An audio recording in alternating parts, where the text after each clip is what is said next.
अकाल मृत्यु वो मरे जो काम करे चांडाल का, काल उसका क्या करे जो भक्त हो महाकाल का। महाकाल यानी कि भगवान शिव, जो सत्य भी हैं, सुंदर भी हैं, उन्हें क्रोध भी आता है और वो भक्तों के लिए भोलेनाथ भी हैं। दरअसल हिंदू धर्म की मान्यता के हिसाब से 3 देव प्रमुख हैं। पहले भगवान ब्रह्मा, जो कि सृष्टि यानी कि संसार के रचयिता हैं। दूसरे भगवान विष्णु, जो कि सृष्टि की रक्षा करते हैं। और तीसरे महाकाल महेश यानी कि शिव, जो समय समय पर इस सृष्टि का विनाश करते हैं ताकि सृष्टि का पुनर्निर्माण हो सके।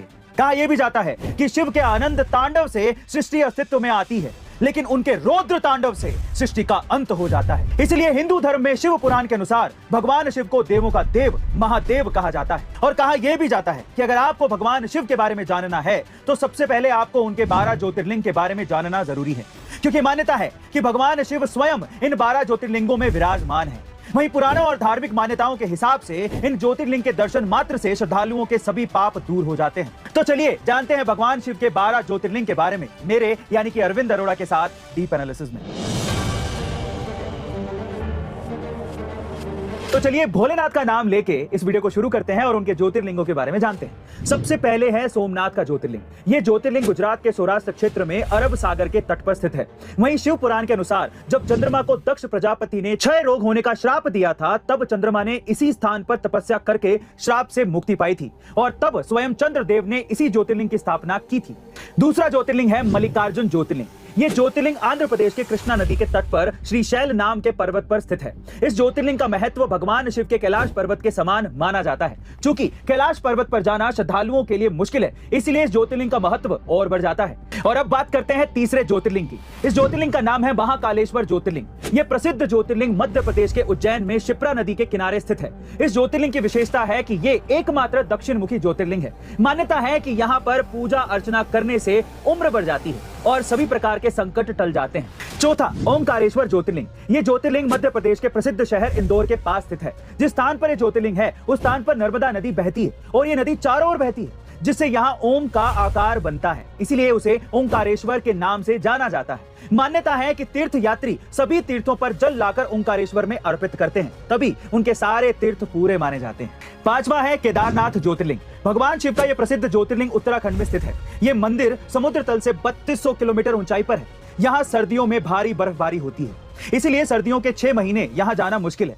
मतलब कि यहाँ दर्शन के लिए सिर्फ गर्मी में ही जाया जा सकता है। मान्यता है कि इस मंदिर का निर्माण पांडवों के पौत्र महाराजा जनमेजय ने करवाया था। अब बात करते हैं छठे ज्योतिर्लिंग की, जिसका नाम है भीमा शंकर ज्योतिर्लिंग। ये ज्योतिर्लिंग महाराष्ट्र पुणे जिले में सह्याद्री नामक पर्वत पर स्थित है। यहाँ स्थित शिवलिंग काफी मोटा है, इसलिए इसे मोटेश्वर महादेव भी कहा जाता है। सातवां विश्वनाथ ज्योतिर्लिंग। ये ज्योतिर्लिंग उत्तर प्रदेश के काशी में गंगा नदी के किनारे स्थित है। यहाँ की मान्यता है कि काशी नगरी को स्वयं भगवान शिव ने बसाया था और कैलाश पर्वत के बाद उनका दूसरा स्थायी निवास यही था। कहा यह भी जाता है कि काशी भगवान शिव के त्रिशूल पर टिका हुआ है। आठवां त्र्यंबकेश्वर ज्योतिर्लिंग। यह ज्योतिर्लिंग गोदावरी नदी के किनारे महाराष्ट्र राज्य के नासिक जिले में स्थित है। कहा यह जाता है कि गौतम ऋषि और गोदावरी नदी के बुलाने पर भगवान शिव को इस ज्योतिर्लिंग में आकर बसना पड़ा था।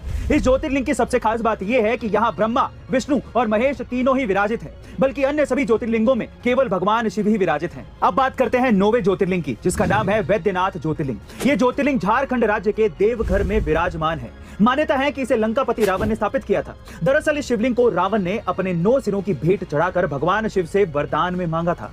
10वां नागेश्वर ज्योतिर्लिंग। ये ज्योतिर्लिंग गुजरात के बड़ौदा क्षेत्र में गोमती द्वारका के पास स्थित है। इसके अलावा कुछ लोग दक्षिण हैदराबाद ओड़ा गांव में स्थित शिवलिंग को नागेश्वर ज्योतिर्लिंग भी मानते हैं, तो कुछ लोग उत्तराखंड के अल्मोड़ा जिले में स्थित जागेश्वर शिवलिंग को नागेश्वर शिवलिंग मानते हैं। और अब 11वां रामेश्वर ज्योतिर्लिंग। ये ज्योतिर्लिंग तमिलनाडु के रामनाथम जिले में मन्नार की खाड़ी के पास स्थित है।